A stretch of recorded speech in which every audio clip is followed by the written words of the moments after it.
भाग 5। अब तक हुई समीक्षा से स्पष्ट है कि अरस्तु काव्य के संदर्भ में जब अनुकरण शब्द का प्रयोग करते हैं तो उसका अर्थ उत्पादन या सर्जन ही उन्हें अभिप्रेत है। इस उत्पादन या सर्जन के लिए प्रकृतिगत विषय का चयन, मिश्रण और अलंकरण ही पर्याप्त नहीं है। उसमें कुछ जोड़ या घटा देना ही काफ़ी नहीं है, बल्कि विभिन्न तत्वों में सामंजस्य स्थापित कर उनमें आदर्शात्मक एकान्विति लाना भी आवश्यक है। इस दृष्टि से अनुकरण एक सृजनात्मक व्यापार है। वह बिंब के रूप में मूर्त की ही अभिव्यक्ति है।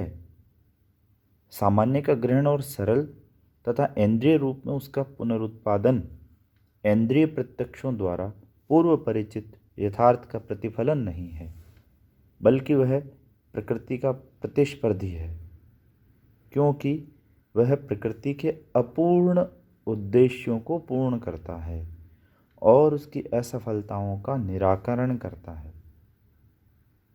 तो अनुकरण क्या है कि सृजनात्मक व्यापार है। वह बिंब के रूप में मूर्त की ही अभिव्यक्ति है। सामान्य का ग्रहण और सरल तथा इंद्रिय रूप में उसका पुनरुत्पादन इंद्रिय प्रत्यक्षों द्वारा पूर्व परिचित यथार्थ का प्रतिफलन नहीं है, बल्कि वह प्रकृति का प्रतिस्पर्धी है, क्योंकि वह प्रकृति के अपूर्ण उद्देश्यों को पूर्ण करता है और उसकी असफलताओं का निराकरण करता है। बूचर के अनुसार अरस्तु की अनुकरण संबंधी मान्यता के 4 चरण हैं।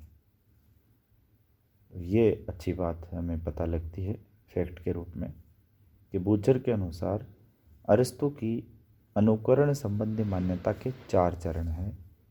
पहला है कलाकृति मूल वस्तु का उत्पादन है, पुनरुत्पादन है।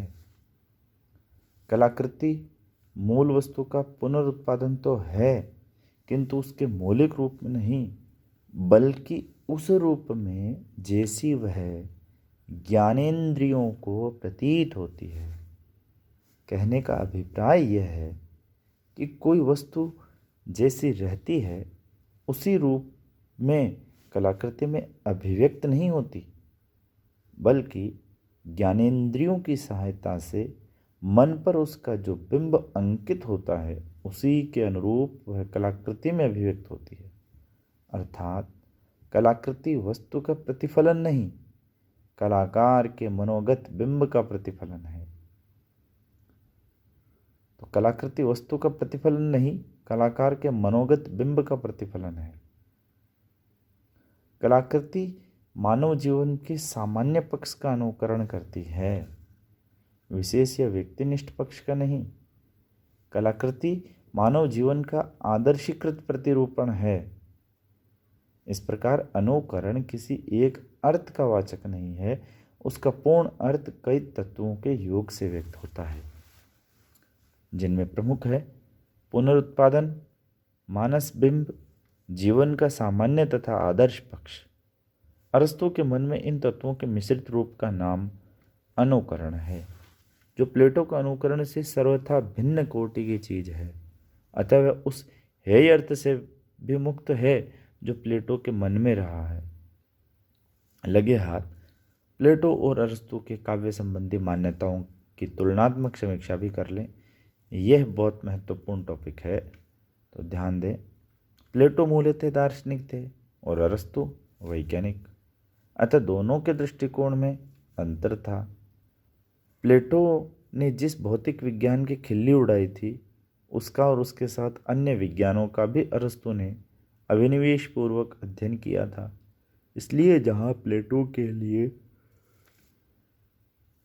केवल प्रत्यय जगत सत्य था, वहाँ अरस्तु के लिए वस्तु जगत भी उतना ही सत्य अतः मीमांस्य था। प्लेटो की दृष्टि आदर्श परक थी और अरस्तु की यथार्थ परक। अरस्तु ने विज्ञान की तरह ही कला और काव्य के उपादानों, विषय, माध्यम तथा पद्धति का विश्लेषण किया। और अपने निष्कर्षों को वस्तुनिष्ठ रूप में उपस्थापित किया। उस उपस्थापन में उनकी अपनी रुचि अरुचि मत विमत नहीं के बराबर है। प्लेटो को काव्य सत्य से त्रिधा पेत लगा था, क्योंकि उसमें आदर्श की अभिव्यक्ति नहीं थी। काव्य को उन्होंने व्यक्तिनिष्ठ रूप में भी देखा था। उन्हीं के तर्कों की अभिनव व्याख्या कर अरस्तु ने प्रमाणित किया कि काव्य न तो सत्य से अपेत है और न व्यक्तिनिष्ठ है, वह सत्य भी है साथ ही सामान्य भी।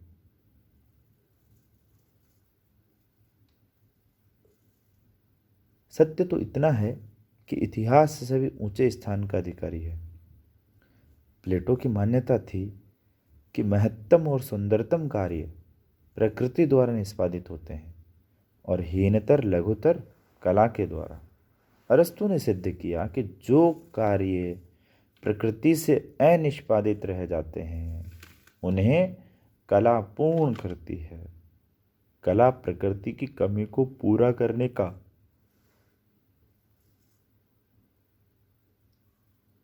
उसकी त्रुटियों को दूर करने का साधन है। अतः कला प्रकृति से अधिक महत्वपूर्ण है। प्लेटो का कहना था कि कला भ्रम उत्पन्न कर मन को छलती है और तर्क शक्ति को क्षीण करती है। अरस्तु ने बल देकर कहा था कि कला जनित भ्रम मन को धोखे में नहीं डालता और न उसकी तर्क शक्ति क्षीण करता है, बल्कि वह उस सर्वव्यापी आदर्श को प्रतिबिंबित करता है जो भौतिक सत्ता के विरोध रूपों में आबद्ध रहने से पूर्णतः एवं सम्यक अभिव्यक्त नहीं हो पाता। प्लेटो के लिए कला को उसके नैतिक और राजनीतिक प्रभावों से अलग रखकर देखना असंभव था। अरस्तु उन प्रभावों से अनवगत हों ऐसी बातें नहीं है, किंतु उनकी लेखन पद्धति की यह विशेषता है कि वे जिस शास्त्र की सीमा में किसी विषय पर विचार करते हैं उसे उसकी सीमा में ही रखते हैं। दुखांतक का उपयोग राजनीतिक साधन के रूप में किया जा सकता है अथवा उसके संवादों में राजनीतिक सिद्धांतों या प्रेरणाओं को भी भरा जा सकता है, किंतु दोनों ही स्थितियों में उसका उपयोग कलापरक मानना संगत नहीं होगा। उसे राजनीति या भाषण शास्त्र का ही अंग कहना समीचीन होगा। राज्य के संदर्भ में कला का और नाटक के संदर्भ में संवाद का विचार राजनीति शास्त्र और भाषण शास्त्र के अंतर्गत ही रखना उचित होगा, क्योंकि एक में राजनीति शास्त्र के सिद्धांत चर्चित होंगे और दूसरे में अवसरोपयुक्त सशक्त कथन भंगी समाविष्ट होगी। इसलिए अरस्तु की दृष्टि में विषय निरूपण का आधार शास्त्र भेद है। प्लेटो में इस भेद की अवहेलना हो जाती है। रिचर्ड मैकियन ने दोनों विचारकों के विभिन्न ग्रंथों में एक ही विषय के प्रतिनिर्देश के खतरे का भी संकेत किया है। प्लेटो एक ही वैचारिक श्रृंखला का सर्वत्र निर्वाह नहीं करते। उदाहरणार्थ रिपब्लिक और लोज में उन्होंने काव्य के विचार प्रसंग में राजनीतिक जीवन से संबद्ध अनेक सूत्रों को सामने रखा है। फैद्रुस में काव्य की मीमांसा अन्य कलाओं के साथ की है। इयोन में काव्य की चर्चा ईश्वरीय प्रेरणा की पृष्ठभूमि हुई है। इतना ही नहीं,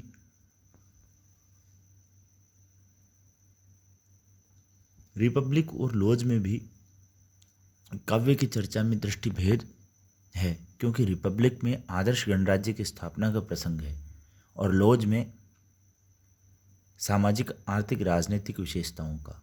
इसलिए एक प्रसंग में प्रयोजन की भिन्नता के कारण जो बात कही गई है उसे दूसरे प्रसंग में बिना आवश्यक संशोधन परिवर्तन के मिला देना असंगत भी हो जाता है, विरोधी भी। अतः प्लेटो के काव्य विषयक सिद्धांत का निर्माण विभिन्न कृतियों से संकलित उक्तियों को जोड़कर नहीं किया जा सकता है। आलोचना का इतिहास साक्षी है कि ऐसे प्रयासों से सिद्धांत निर्माण के बदले भ्रांतियों की ही सृष्टि हुई है और जो कुछ सामने आया है वह असंबद्ध उक्तियों का संकलन मात्र है। इसके विपरीत अरस्तु ने कला या अनुकरण शब्द का उपयुक्त स्थलों पर स्वतंत्र विचार किया है। अतः प्लेटो के जैसा विचार सांकर्य उनमें नहीं दिखता। अरस्तु की अन्य कृतियों में से जहाँ कहीं इन शब्दों का सांकर्य दिखाई भी देता है, जहाँ वे इनके अर्थ निरूपण में प्राय पूरक और सहायक का काम करती है, यूं प्रकरण से विच्छिन्न अरस्तु की उक्तियों को भी एक साथ मिला देना प्लेटो वाली स्थिति से तत्वतः भिन्न नहीं होगा। अरस्तु की उक्तियों को पूरक रूप में ग्रहण करना उचित होगा, नियामक या सिद्धांत वाक्य के रूप में नहीं। अरस्तु की उक्तियों को पूरक रूप में ग्रहण करना उचित होगा, नियामक सिद्धांत वाक्य के रूप में नहीं। प्लेटो ने अनुकरण का संबंध वस्तु से जोड़ा था, अरस्तु ने अनुकरण का संबंध कार्य व्यापार से जोड़ा। क्योंकि प्लेटो के मत में वस्तु प्रत्यय का अनुकरण है और काव्य वस्तु का अनुकरण, अतः सत्य से दूर होने के कारण वह मिथ्या है। अरस्तु ने प्रत्यय और वस्तु के विरोध का परिहार कर कहा कि प्रतिभासिक जगत नित्य प्रत्यय का अनित्य अस्थायी छाया मात्र नहीं है। परिवर्तन तो प्रकृति का शाश्वत नियम है, जब तक उसमें परिवर्तन की शक्ति न हो तब तक वह परिवर्तित हो कैसे सकती है। अतः परिवर्तन प्रकृति की आधारभूत प्रक्रिया है, परिवर्तन को परिवर्तनीय से अलग करके नहीं रखा जा सकता। तात्पर्य यह है कि प्रकृति वस्तुओं का केवल बाह्य रूप नहीं है, न प्रत्यय का अनुकरण है।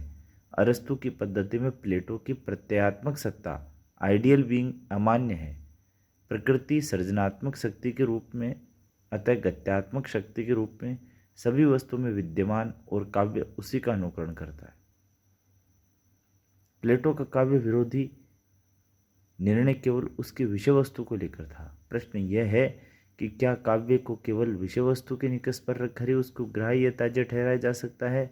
एकमात्र विषय वस्तु की दृष्टि से काव्य का विचार निश्चय ही एकांकी है। अरस्तु ने व्यापक दृष्टि का परिचय देते हुए पोएटिक्स के माध्यम आरंभ में ही काव्य विचार के 3 आधार प्रस्तुत किए। माध्यम, विषय वस्तु, पद्धति। कहने की आवश्यकता नहीं है कि काव्य में माध्यम और पद्धति के विचार के बिना कोरी विषय वस्तु का विचार अपूर्ण ही नहीं अयुक्त भी है। कहने की आवश्यकता नहीं कि काव्य माध्यम और पद्धति के विचार के बिना कोरी विषय वस्तु का विचार अपूर्ण ही नहीं अयुक्त भी है। प्लेटो ने कवि को अनुकर्ता बताया था, प्लेटो ने कवि को अनुकर्ता बताया था, प्लेटो ने कवि को अनुकर्ता बताया था। अरस्तु ने कवि को कर्ता सिद्ध किया, अरस्तु ने कवि को कर्ता सिद्ध किया। चूंकि प्राकृतिक सृष्टि के समान वह भी नवीन जीवन की सृष्टि करता है। त्रिशतु दुर्जन न्याय से अरस्तु ने कहा कि यदि कोई चाहे तो कवि को कर्ता के साथ अनुकर्ता भी कह सकता है। काव्य का अर्थात कथानक का सर्जक होने से वह करता है, और चूंकि काव्य का कथानक कार्य व्यापार का अनुकरण है, इसलिए कवि को अनुकर्ता भी कहा जा सकता है। कर्ता अनुकर्ता का विवाद ऐसा चला कि आज तक शांत नहीं हुआ है। एक से एक दार्शनिकों, सौंदर्य शास्त्रियों ने और आलोचकों ने इसमें भाग लिया। Rene Descartes, John Locke, George Berkeley, David Hume, Immanuel Kant, Samuel Taylor Coleridge आदि का समर्थन पाकर कर्ता का पलड़ा क्रमशः भारी होता गया। कॉलरिज ने तो गौण कल्पना की सहायता से निष्पन्न कवि की सृष्टि को ईश्वर की सृष्टि के समकक्ष बैठा दिया। प्लेटो और अरस्तु के बीच काव्य या अनुकरण से संबंध और भी अनेक भेद है, किंतु उनके विस्तार में जाना ग्रंथ गौरव का कारण होगा। अनुकरण के विषय में मध्य युग से आज तक पश्चिम की विभिन्न भाषाओं में जितना कुछ लिया गया है उसका सूची बंधन भी आवश्यक है।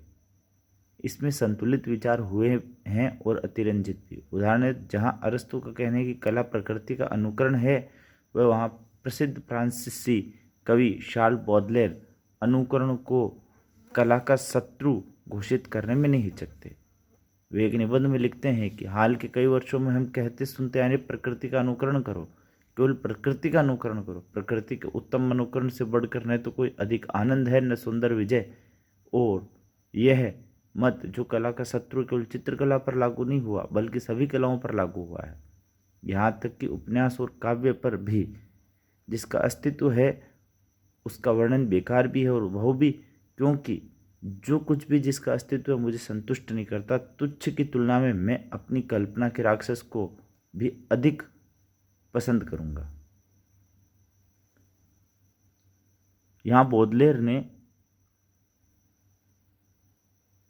प्राकारांतर से अरस्तु के सिद्धांत को प्रस्तुत किया है। जो है उसका अनुकरण व्यर्थ है। अनुकरण यथार्थ से अधिक कल्पना पर आश्रित तत्व है। तात्पर्य यह है कि अनुकरण आदर्श का होता है, अर्थात जो घटित हो सकता है। 19वीं शताब्दी के अंतिम चरण में कलावाद के अन्य प्रतिष्ठापक ऑस्कर वाइल्ड ने द डिके ऑफ लाइंग, मिथ्या भाषण का शीर्षक से एक लेख लिखा। ये लेख सिरिल और वियविन नामक दो व्यक्तियों के बीच वार्तालाप के रूप में है। दोनों एक पुस्तकालय में है। सिरिल वियविन से प्रस्ताव करता है कि खुली छत पर चलें, वहां धूम्रपान भी करेंगे और प्रकृति का आनंद भी लेंगे। वियविन यह कहते हुए कि प्रकृति में मुझे कोई आनंद नहीं आता, इस प्रस्ताव को अस्वीकार कर देता और कहता है कि मेरा अनुभव है कि जितना अधिक हम कला का अध्ययन करते हैं उतना ही कम हम प्रकृति में रुचि लेते हैं। क्या कह रहा है वियविन? कि मेरा अनुभव है कि जितना अधिक हम कला का अध्ययन करते हैं उतना ही कम हम प्रकृति में रुचि लेते हैं। कला हमारे सम्मुख वस्तुतः क्या प्रकट करती है? प्रकृति में व्यवस्था का अभाव, उसका विचित्र अनघड़पन और उसकी असाधारण एकरसता, उसकी सर्वथा अपरिष्कृत स्थिति। प्रकृति के उद्देश्य भले ही अच्छे हो, किंतु जैसा अरस्तु ने कहा वह उन्हें पूरा नहीं करती। प्रकृति के उद्देश्य भले ही अच्छे हो, किंतु जैसा अरस्तु ने कहा वह उन्हें पूरा नहीं करती। वाइल्ड अरस्तु से आगे बढ़कर निम्नलिखित सिद्धांत सूत्रों को प्रस्तुत करते हैं कि कला के अतिरिक्त और किसी चीज को अभिव्यक्त नहीं करती।